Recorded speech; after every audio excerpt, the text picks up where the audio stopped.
Hello friends, welcome back to my channel টুকি জানি। অনেকদিন পর আজকে তোমাদের সাথে একটা ভিডিও শেয়ার করতে চলেছি। জানি না ভিডিওটা কতটা বড় হবে, ছোট করেই শেয়ার করব তোমাদের সাথে যতটা পারবো।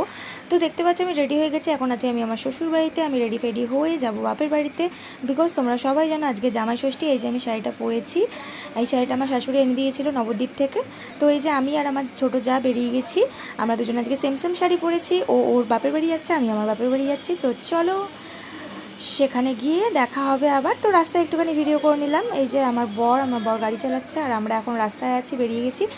তো কিছুক্ষণের মধ্যে পৌঁছে যাবে। একটুখানি যাব বাজারে, কিছু ফলমূল কিনবো আর কিছু মিষ্টি কিনবো, কিনে নিয়ে চলে যাব।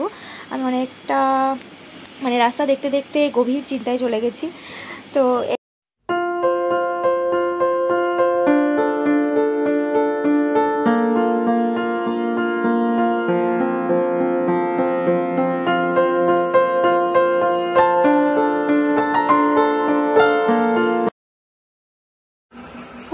কি গরম, ফাইনালি বাড়িতে চলে এসেছি। আর ভীষণ গরম পড়েছে আজকে ফ্রেন্ডস। মা রান্না বান্না করছে, আমার বর একটু আমার ভাইকে নিয়ে বাইরে বেরোলো কোথায়। আর এখনো রেডি হয়ে আছি কারণ আমি কিছু ভিডিও বানাবো। আর খাওয়া দাওয়া যখন রেডি করব তখন তোমাদের সাথে শেয়ার করবো কিভাবে সাজাচ্ছি সবটা। আমার মাও পুরো ঘেমে চান করে গেছে, এত গরম পড়েছে রান্না করতে করতে। কি কি আইটেম হয়েছে সেটাও তোমাদেরকে দেখাবো। তো চলো এখনের জন্য ভাই, পরে কথা হচ্ছে। তো এই যে মা বাটিতে করে সব রান্নাবান্নাগুলো বেড়ে নিয়েছে। তো আমার বর আসলে পরে ওকে কিছু নিয়ম আছে সেগুলো করে নিয়ে খেতে দিয়ে দেবে। তো কলা পাতা এবার ঢেকে রাখলাম। আর এখানেও কিছু বাটিতে সব রাখা আছে।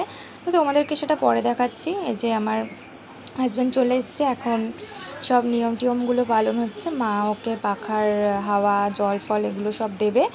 তারপর কিছু ফল টল দুধ ফুদ এগুলো খাবে, তারপর খেয়ে দে বাকি মেন কোর্সে যাবে। যদিও ওইসব ফল টল দুধ টুধ কিছুই খাবে না, শুধু নিয়ম রক্ষার জন্য একটু একটু করে মুখে দেবে।